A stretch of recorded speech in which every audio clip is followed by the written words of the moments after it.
SJW itu kependekan dari Social Justice Warrior, atau kalau misal di bahasa Indonesia kan menjadi pendekar keadilan sosial.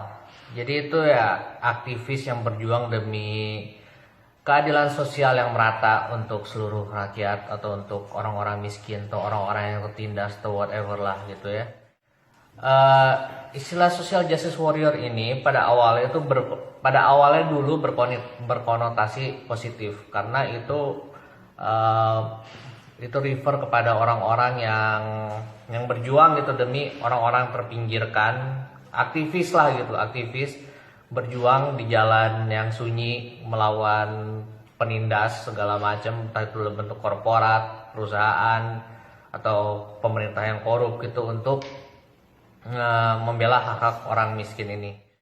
Akan tetapi sejak munculnya sosial media gitu, istilah social justice warrior ini jadi sesuatu yang berkonotasi negatif, karena uh, jadi ini konteksnya ini mulai dari Arab Springs dulu ya. Itu Arab Springs beberapa tahun lalu. Jadi waktu Arab Springs itu kan Twitter tuh kan jadi gede banget kan, karena untuk pemberontakan di Mesir itu dulu mereka koordinasi lewat Twitter, lewat media sosial. Nah, setelah itu orang-orang banyak aktivis-aktivis atau anak-anak alay baru gitu, mahasiswa, mereka menganggap bahwa ya, sosial media adalah jalan perjuangan baru, which is nggak salah sih, nggak salah, karena Arab Springs emang waktu itu mereka bisa koordinasinya juga lewat Twitter gitu untuk melakukan pemberontakan itu. Dan juga muncul gerakan juga di Hong Kong, di mana itu juga menggunakan kekuatan yang namanya media sosial. Nah, tapi lama kelamaan yang namanya social justice warrior ini akhirnya mereka gerakannya ujung-ujungnya cuma untuk onani intelektual di timeline doang, tentang yang namanya ketidakadilan segala macam itu akhirnya mereka pakai untuk berpose doang gitu, untuk semacam branding bahwa gue ini aktivis loh, karena gue nge-tweet, gue share di Facebook tentang kelaparan di Afrika, atau gue share di Facebook gambar anak Afrika kelaparan, terus gue bilang, apakah kamu sudah cukup bersyukur dengan hidup kami, apalagi yang kamu keluhkan dengan hidup kamu hari ini. Gue ini tuh udah social justice warrior banget, gue tuh militan banget, gue udah menyumbang untuk perubahan sosial, which is fucking bullshit gitu. You don't do anything gitu hanya karena lu men-share sesuatu di Facebook, gambar anak kelaparan, terus lu bilang gue harus lebih bersyukur tentang hidup gue. Enggak, lu nggak melakukan perubahan apapun. Itu salah satu yaitu itu berujung pada slacktivism, yaitu ya aktivisme sebatas keyboard aja. Terus ciri berikutnya lagi dari social justice warrior adalah mereka tuh sangat-sangat politically correct. Mereka nggak akan bisa menerima joke-joke yang sensitif. Beda gitu sama teman-teman gue yang aktivis beneran yang di lapangan. Mereka tuh bisa banget terima joke-joke tentang gay, tentang perempuan, tentang cowok, pokoknya joke seksis pun mereka bisa terima, karena mereka ngerti bahwa itu adalah joke. Itu bukan sesuatu yang gue yakini sebagai kebenaran. Gue nganggap itu lucu, tapi bukan gue anggap itu sebagai kebenaran dan harus jadi standar moral semua orang. Nah, social justice warrior tuh nggak bisa gitu. Mereka tuh harus semua orang tuh ikutin standar moral mereka. Jadi ketika mereka tersinggung atas suatu joke, mereka tuh langsung bisa ngebully lu, bisa mengerahkan band-band social justice warrior untuk cyberbully lu, untuk menyerang lu dan membuat lu merasa miserable. Contoh kasus terakhir adalah bintang porno August Ames yang bunuh diri karena dia dibully oleh social justice warrior yang menganggap bahwa dia homofobik. Kenapa dia dianggap homofobik? Karena dia mengatakan, gua nggak mau main film porno dengan aktor yang pernah main di film gay, which is ya hak dia dong untuk menolak untuk berhubungan seks direkam dengan orang-orang tertentu. Ada di dalam industri bokep itu ada yang namanya no list, yaitu lu nggak mau perform sama siapa aja dan atau dengan kategori apa aja. Misal lu nggak mau perform sama orang kulit hitam, ya nggak apa-apa, it's okay, itu hak lu, tubuh lu. Tapi social justice warrior ini menganggap bahwa karena lu nggak mau perform sama orang yang pernah main di film gay, artinya lu homofobik. Enggak, padahal itu dua hal yang berbeda. Mereka tapi nggak mau ngeliat itu. Mereka menganggap bahwa ketika lu nggak suka sesuatu maka lu pasti mengeneralisasi gitu bahwa lu tuh nggak suka, dan mereka tuh akan nyerang lu sampai lu mengaku salah. Kalaupun lu udah ngaku salah, lu tetap bakal terus terang sampai akhirnya lu musnah. Mereka nggak akan puas sampai lu musnah. Terus yang kedua, ciri-ciri berikutnya social justice warrior adalah mereka menganggap bahwa isu yang buat mereka penting itu paling penting, dan mereka tuh pengen terlihat banget bahwa semua orang lain tuh isunya nggak penting. Gue tahu kok isu yang penting apaan. Contohnya kayak Arman Dhani. Gue nyebut namanya nih, Arman Dhani ya. Waktu Ibu Veronica, istrinya Ahok itu nangis, istri Ahok itu nangis ketika Ahok divonis, banyak simpati mengalir ke Ibu Vero gitu ya. Ya, orang simpati Ibu Vero hak-haknya orang. Nah, Arman Dhani ini tiba-tiba out of the blue gitu, tiba-tiba dia menyinyiri semua orang yang simpati Ibu Vero, dan dia membandingkan dengan bagaimana dengan tangis ibu-ibu kendeng. Kemana itu tangisan buat mereka? Mana perhatian kelas menengah? Oke, kalau lo peduli sama ibu-ibu kendeng, ya lo suarakan sendiri di channel lo gitu. Lo nggak usah ngegangguin kepedulian orang lain terhadap isu yang mereka anggap penting. Kenapa lo harus bawa isu yang lo anggap penting menimpa isu orang lain gitu? Sekarang lo bilang tangis ibu Vero nggak penting, lo bilang lebih penting tangis ibu-ibu kendeng. Nanti terus sekarang lo tangisnya petani Kulon Progo, nanti tangisnya orang Papua, nanti segala macam. Nggak akan pernah selesai. Tiap orang punya perjuangan masing-masing. Kenapa lo harus maksain isu lo ke perjuangan orang gitu? Itu yang gue bikin benci banget sama yang namanya social justice warrior. Mereka tuh cuma pengen pose, pengen branding bahwa mereka aktivis. Tujuannya apa? Ya nggak tahu. Mungkin untuk dapat proyek, mungkin untuk dapat kerjaan, job, atau mungkin juga untuk dapat dana sponsorship. I don't know. Tapi yang jelas bukan untuk si miskin itu sekarang. Bukan untuk orang-orang yang tertindas.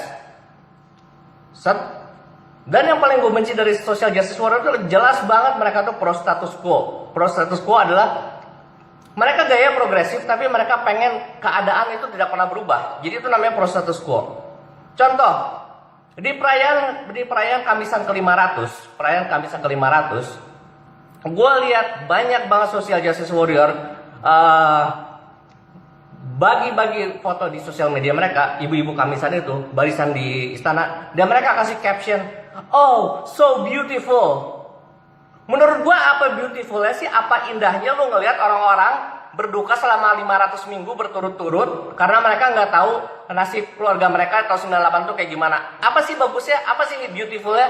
Menurut gua itu sesuatu yang tragis, tapi lu bilang itu beautiful karena lu merasa bahwa itu tuh lu meromantisasi tragedi orang. Lu meromantisasi orang yang kehilangan anaknya, orang yang kehilangan bapaknya, orang yang kehilangan kakaknya selama hampir 20 tahun. Lu romantisasi. Lu bilang so beautiful. Lu tuh sakit, men. Sakit jiwa lu semua.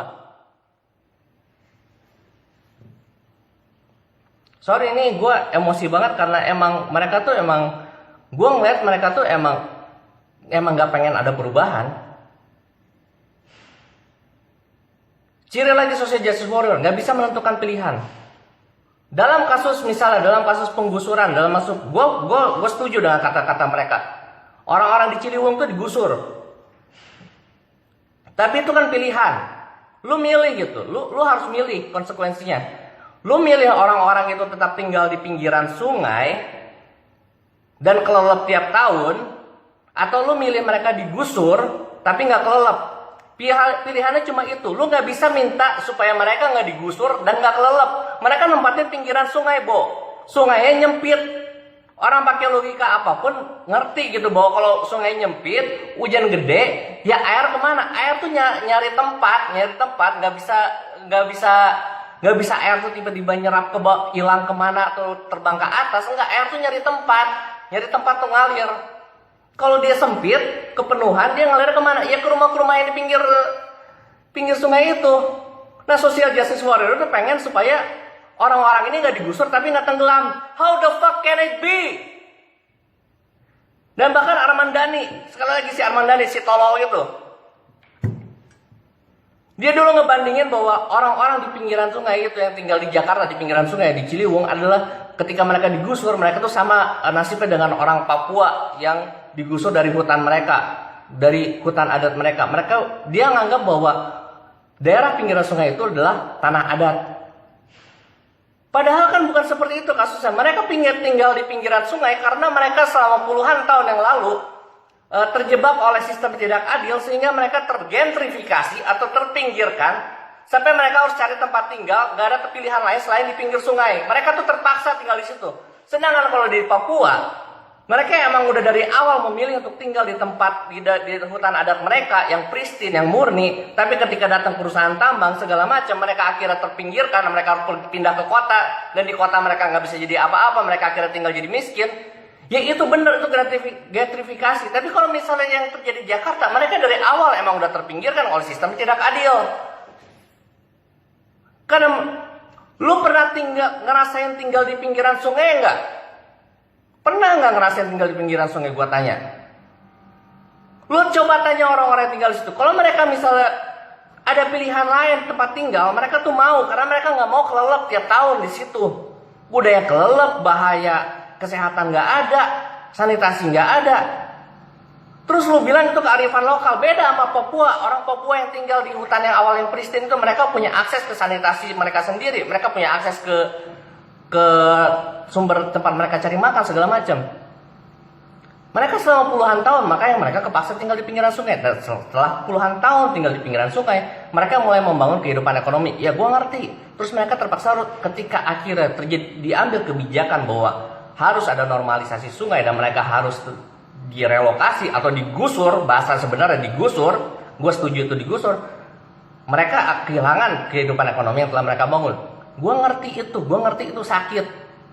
Tapi kan harus ada pilihan yang diambil dalam hidup ini, sayang. Ya. Harus ada pilihan gitu. Lu mau mereka terus-terusan seperti itu hidupnya, atau lu pengen mereka, ya emang sih mereka jadi korban tapi bukan korban karena puluhan tahun kealfaan kita nggak bisa dong ngebiarin mereka terus-terusan jadi korban sampai keturunan jadi korban terus mengalami hal yang sama. Kalau lu beneran social justice warrior gitu, tapi kan buat lu nggak penting itu. Buat lu yang penting mereka tetap kelelep supaya lu nanti punya sesuatu yang disuarakan, sesuatu untuk dibela. Yeay, superhero syndrome. Dan lu terlihat keren, padahal enggak. Lu tuh goblok. Lu tuh goblok dan lu gak dewasa. Lu gak tahu bahwa hidup ini tuh masalah memilih. Yang paling ngeselin lagi dari social justice warrior juga adalah political correctness, self-righteous itu selalu merasa diri yang paling benar. Kayak contohnya hari ini, atau ini gue ngerekamnya habis tengah malam ya, pokoknya baru-baru ini ada social justice warrior berdebat dengan dokter tentang yang namanya mental illness atau penyakit jiwa. Dengan dokter loh men. Dia udah ngambil pendidikan. Tapi karena si social justice warrior udah pernah nonton Crazy Ex-Girlfriend, jadi dia merasa bahwa dia punya kompetensi tentang kesehatan jiwa dibanding seorang dokter yang udah belajar tahunan. Ya mungkin dia bukan dokter spesialis kejiwaan, tapi dia belajar sedikit tentang psikiatri. Dia tapi tetap dokter gitu. Dan si social justice warrior karena lu dokter kok goblok banget sih? Gini dong, harusnya gini dong, kalau kejiwaan tuh kayak gini, kalau introvert tuh kayak gini. Lu nggak bisa ngejudge orang kayak gitu. Dan dia ngasih link, lu tau nggak, link tulisan dia tentang kesehatan jiwa, nge-refer ke season terakhir Crazy Ex-Girlfriend. Really, lu mau debat lawan dokter tentang kesehatan jiwa dengan referensi Crazy Ex-Girlfriend hanya karena lu nulis buat sebuah majalah edgy kesukaannya, media edgy kesukaannya para social justice warrior, lu merasa selalu paling benar. Fuck you man. Terus dibilang lagi sama temennya, kalau si dokter itu bilang bahwa dia debat pakai kata I am a doctor, itu artinya appealing to authority logical fallacy. That's not logical fallacy man. Kalau lu appealing to authority logical fallacy adalah ketika misalnya gua sama lu debat, lu misalnya wartawan junior gua sama lu debat tentang satu isu yang sama-sama gak kita kuasain, terus gua minta lu untuk setuju sama gua karena gua lebih senior. Nah itu baru appealing to authority, logical fallacy. Tapi ketika lu ngomong soal kesehatan dengan seorang dokter, itu bukan logical fallacy. Itu lu lebih percaya seorang dokter untuk masalah kesehatan ketimbang seorang social justice warrior. Itu bukan logical fallacy, appealing to authority. Itu namanya common sense. Dan si penulis itu, si social justice warrior itu yang kebetulan juga seorang wartawan, harusnya ngerti bahwa itu common sense. Karena ketika kita pelatihan wartawan, ketika kita suruh nyari narasumber, kita suruh narasumber untuk suatu isu, kita pasti milih narasumber yang ngerti atau punya kompetensi di bidang itu. Nah, kita nggak mungkin kan nanya tentang kesehatan, kita ngutipnya seleb tweet. Kalau tuh jurnalis kerja sama gue, terus kerja jadi anak buah gue, terus dia ngutip seleb tweet ketimbang dokter karena menolak to appealing to authority, gue gaplok. Gitu. Social justice warrior merasa self-righteous. Terus ya itu, mereka tuh nggak jelas maunya apa.